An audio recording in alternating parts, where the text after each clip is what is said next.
కాళేశ్వరం ప్రాజెక్టుకు సంబంధించి పీసీ ఘోష్ ఇచ్చిన నివేదికపై మాజీ మంత్రి కేటీఆర్ హాట్ కామెంట్ చేశారు.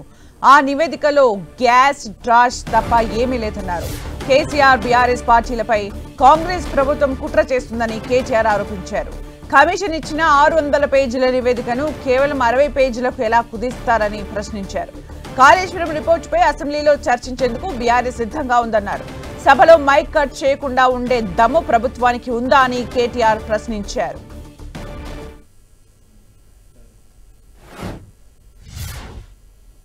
అదంతా గ్యాస్, అందులో ఉన్నది ట్రాష్ తప్ప ఏమి లేదు.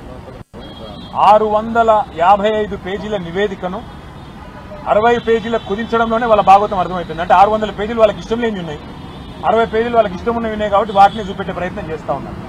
రెండోది నాకు తెలియక అడుగుతా ఉన్నా, రిపోర్ట్ ఇచ్చింది సాయంత్రం, అర్ధరాత్రి ఆస్థాన మీడియాకు వెంటనే లీకులు, తెల్లారి వరకే ఈయన పాపాల బైరోడు ఆన పాపాల బైరోడు అని అడ్డమైన రోత వార్తలు.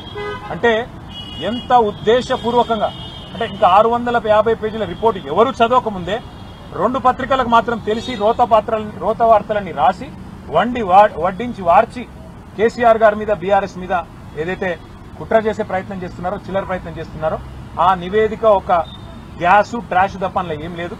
మొత్తం దమ్ముంటే మొత్తం 655 పేజీల నివేదికను ప్రజల ముందు పెట్టండి, మొత్తం ట్రాన్స్పరెంట్ గా పెట్టండి. అసెంబ్లీలో ఎట్లా పెడతా అంటున్నారు కదా, ఇవాళ ఆల్రెడీ హరీష్ రావు గారు చాలా వివరంగా అన్ని విషయాలకు సమాధానం చెప్పారు. అసెంబ్లీలో పెడితే మైక్ కట్ చేయకపోతే, ఈ ప్రభుత్వానికి దమ్ముంటే కాంగ్రెస్ ప్రభుత్వానికి మైక్ కట్ చేయకండి. మైక్ కట్ చేయకపోతే రాష్ట్ర ప్రజలు చూస్తారు ఎవరు నిజం చెప్తున్నారు, ఎవరు అబద్దం చెప్తున్నారు. చీల్చి చెండాడి ఫుట్బాల్ ఆడకపోతే మమ్మల్ని బట్టి